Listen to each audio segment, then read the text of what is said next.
नमस्कार, मेरा नाम अश्विन गांधी है और आज फिर से आपका प्रॉपर्टी रिव्यू 360 में स्वागत है।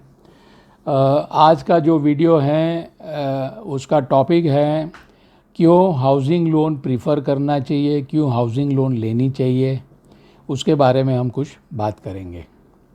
बहुत सारे होम बायर्स होते हैं, उनको इतना क्लियर होता नहीं है। उनको लगता है कि एक हाउसिंग लोन जो है एक लायबिलिटी होगी और जो लायबिलिटी जो है बहुत सारे लोगों को कंपल्सन भी लगती है। ये एक तरह का एक कमिटमेंट रह जाएगा हमारे 15-20 साल के लिए और इसको भरते भरते जो है भरते भरते हम थक जाएंगे। यानी हाउसिंग लोन जो है एक बड़े चिंता का विषय हो जाता है और एक लायबिलिटी का विषय हो जाता है। तो मैं बात करना चाहूँगा कि मैं होम बायर्स को इतना बताना चाहता हूँ कि हर कोई जो घर ख़रीदना चाहता है उसको हाउसिंग लोन प्रीफर करनी चाहिए।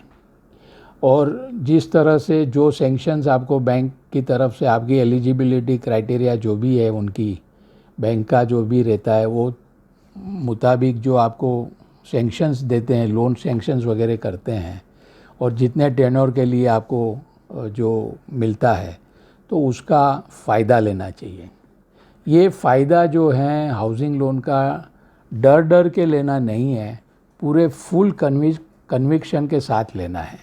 ये हाउसिंग लोन जो लेने से बहुत बड़ा फ़ायदा है उसकी हम अभी चर्चा करते हैं। उसमें सबसे पहले मैं ये कहना चाहूँगा कि हाउसिंग लोन पे जो इंटरेस्ट होता है 8.25 से 8.50, 8.25 से 8.5% सालाना, ये चीपेस्ट सोर्स ऑफ फंड है। क्योंकि आप जब भी कोई पर्सनल लोन लेते हैं तो उसका 12 से 15% पर एनम आप ब्याज भुगतान करते हैं। आप जब कोई कार भी लेते हैं तो कार का भी जो है 9, 10, 10.5% इस तरह से ब्याज सालाना लगता है। और क्रेडिट कार्ड की अगर हम बात करते हैं, इंडिविजुअल जो हम यूज़ करते हैं, तो क्रेडिट कार्ड पे भी जो है 28 से 30% आपको सालाना जो है वो ब्याज लगता है। तो कहने का मतलब ये है कि ये चीपेस्ट सोर्स ऑफ फंड है। 8.25, 8.5 के नीचे ऐसे कोई लोन इंडिविजुअल को मिलता नहीं है। तो हाउसिंग लोन जो है ये चीपेस्ट सोर्स ऑफ फंड होने के कारण आपने जितने टेन्योर के लिए समझो लिया है, 15 साल, 20 साल, 25 साल, तो आप उसका भुगतान करने के लिए, प्री पेमेंट करने के लिए जल्दबाजी न करें। फ़र्ज़ करिए कि आपके पास में 1 करोड़ रुपया खाते में पड़ा है, सेविंग अकाउंट में पड़ा है और आपका घर जो है 1 करोड़ रुपए का है समझो, तो फिर भी आपको हाउसिंग लोन का जो ऑप्शंस आपको सिलेक्ट करना है, आप उस ऑप्शन को आपको एग्जीक्यूट करना है। क्यों करना है ऐसा मैं जो बता रहा हूँ कि मैं ऐसे कह रहा हूँ कि आपको उसी हाउसिंग लोन जो है आपके पास पैसा होने के बावजूद भी लेनी चाहिए। क्यों लेनी चाहिए? तो बहुत ही इम्पोर्टेंट वो ये पॉइंट है।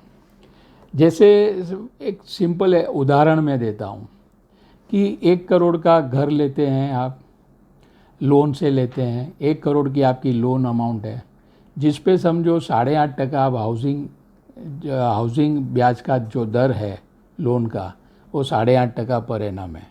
तो आप जो हैं, फ़र्ज़ करो, सिंपल एग्जांपल हम करते हैं समझाने के लिए, समझने के लिए, कि आप जो हैं उसकी टेन्योर समझो अभी 10 साल की है। 1 करोड़ की आपने हाउसिंग लोन ली है, उसकी टेन्योर 10 साल की है और उसका जो ब्याज है वो 8.5% है।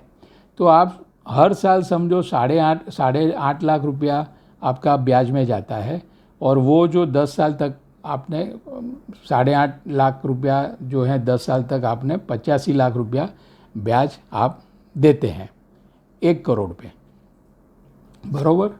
अब समझ लीजिए कि आप 1 करोड़ रुपया जो आपके पास में जो कैश बैलेंस है, वो कैश बैलेंस आप ऐसे कोई इन्वेस्टमेंट एवेन्यूज़ में आप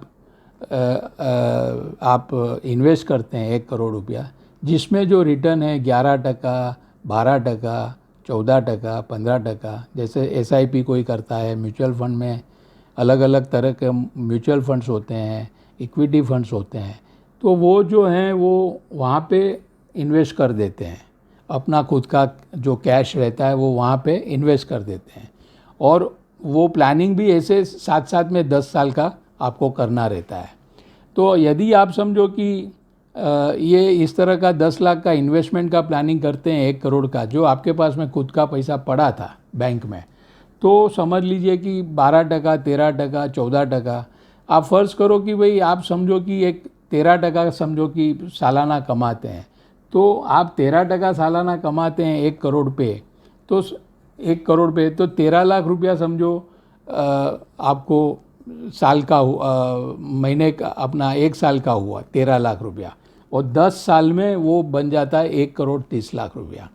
अब ये 10 साल में आप 1 करोड़ 30 लाख रुपया आप कमाए हों, जहाँ जो 1 करोड़ रुपया आपने इन्वेस्ट किया था, और एक जहाँ पे आपने 1 करोड़ की लोन ली है वहाँ पे आपने 85 लाख रुपीज़ जो हैं इंटरेस्ट का भुगतान किया है।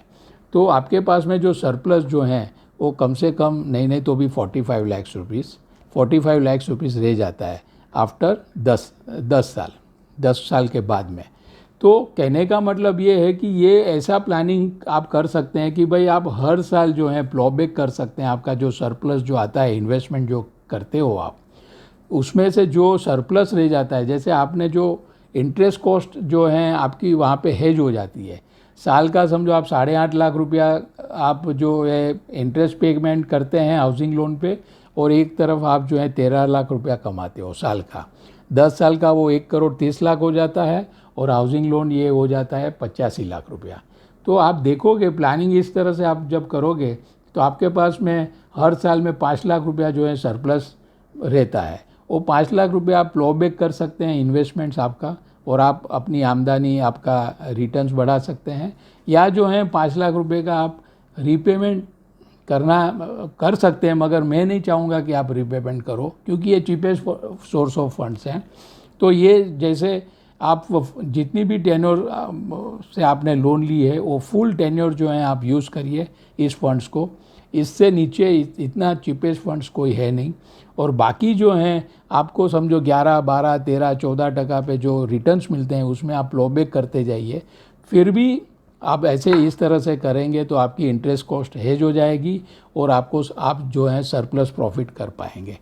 तो ये जो तरीका जो है इस तरह से हाउसिंग लोन को हेज करके उसका जो इंटरेस्ट का जो पे आउट्स होता है वो आप दूसरी जगह कमा के उतना ही पैसा, उससे ज़्यादा पैसा कमा के आप पे आउट कर सकते हैं।